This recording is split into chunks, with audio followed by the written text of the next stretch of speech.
perempuan dianggap sebagai sosok yang lemah, kemudian laki-laki merasa punya kuasa.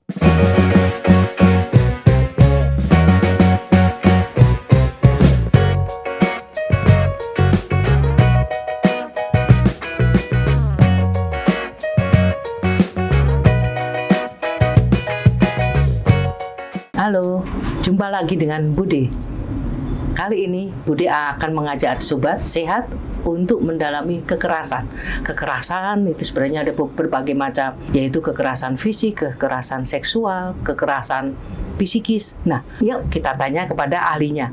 Bintang tamu kita seperti biasa dengan Bapak Dhani Darmawan. Selamat siang Pak Dhani. Selamat siang Bude. Gimana kabarnya, sehat Pak Dhani? Baik, sehat. Alhamdulillah Bude. Oh, Pak Dhani, ini tuh kemarin itu banyak terjadi kekerasan itu. Baik itu di tingkat umum, kemudian di panti-panti, kemudian ada juga di sekolah. Itu ada yang kekerasan antar teman, kekerasan fisik.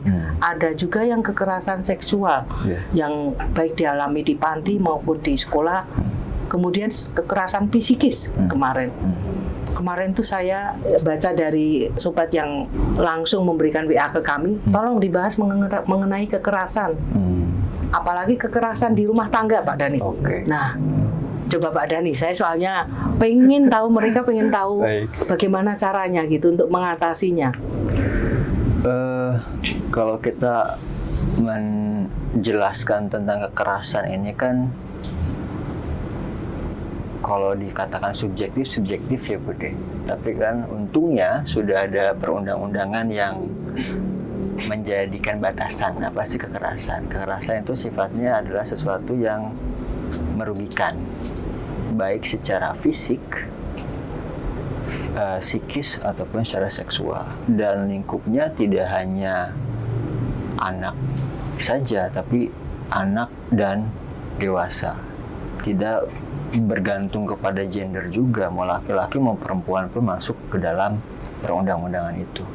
Cuman memang ada pembatasnya, bagaimana kemudian kasus kekerasan ini dibagi menjadi dua. Ada kekerasan yang sifatnya kondisinya adalah oleh anak-anak atau korbannya anak-anak. Korbannya anak-anak. Jadi ada juga yang lebih fokus lagi perundang-undangan tentang peraturan tentang kekerasan dalam rumah tangga. Jadi sejauh ini memang pemerintah concern terhadap anak-anak dan perempuan. KDRT itu ya Pak Dhani? KDRT masuk di sana. Oh, masuk di situ ya. Jadi kalau misalnya untuk kasus-kasus anak masuk ke perlindungan anak, untuk kasus-kasus yang sifatnya perempuan masuknya dalam peraturan pencegahan tentang KDRT itu sendiri. Nah, memang yang menarik laki-laki belum masuk di sana. karena gini, yang dianggap menjadi bahasa dalam tanda kutip kaum yang lemah, yang kemungkinan besar memiliki kecenderungan untuk menjadi korban adalah anak-anak dan perempuan. Karena sejauh ini laki-laki berarti masih dianggap masih kuat ya. Padahal sebenarnya banyak juga kasus yang juga, kemudian di mana laki-laki menjadi korban dan melaporkan, itu juga ada. Meskipun tidak sebanyak kalau perempuan yang melaporkan kasusnya. Ada ya Pak Dhani ya? Ada.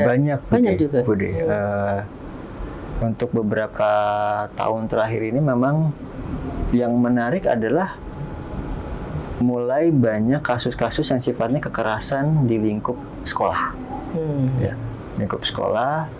Kemudian juga kalau kasus-kasus kekerasan seksual anak itu sudah tidak bisa dihitung lagi sebenarnya kan. Cuma masalahnya banyak yang seberapa banyak sih yang mau melaporkan, karena biasanya korban cenderung menganggap bahwa apa yang dialami adalah aib.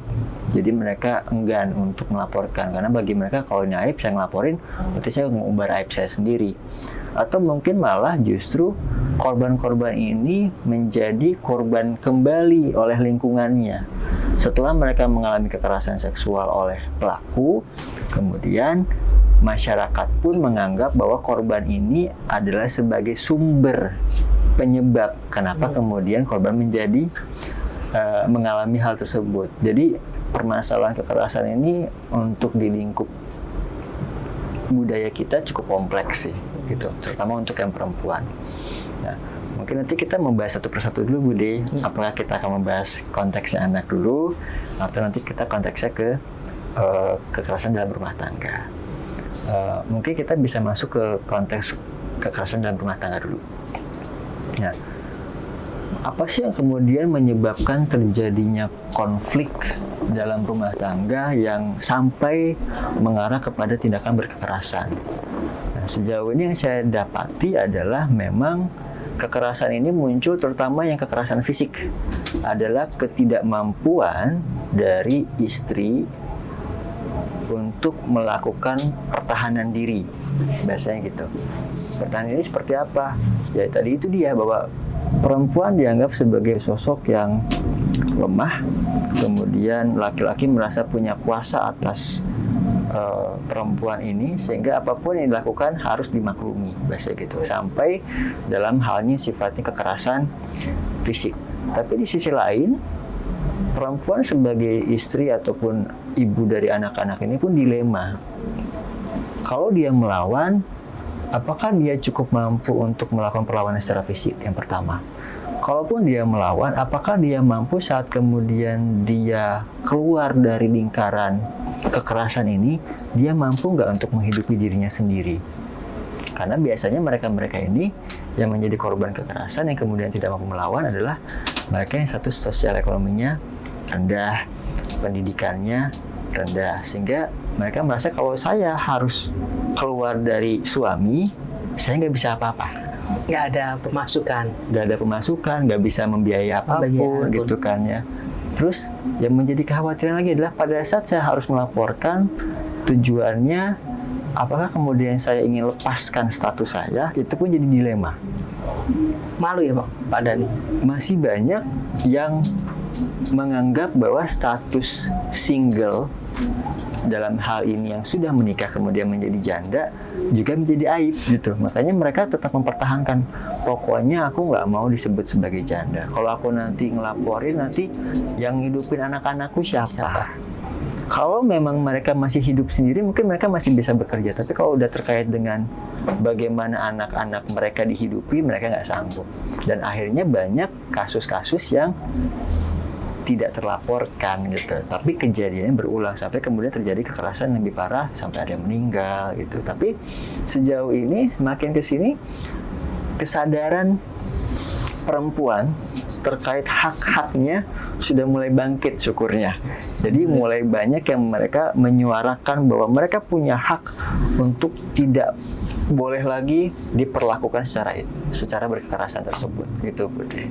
Mungkin bagi rekan-rekan Sobat Sehat, kalau seandainya ada problem masalah apapun, baik sebelum pensiun maupun sesudah pensiun, untuk keluarga, untuk teman, lihat ya, Anda bisa hubungin kami, apa saja yang harus dilakukan, WA ke nomor ini. Oke? Kami tunggu selanjutnya.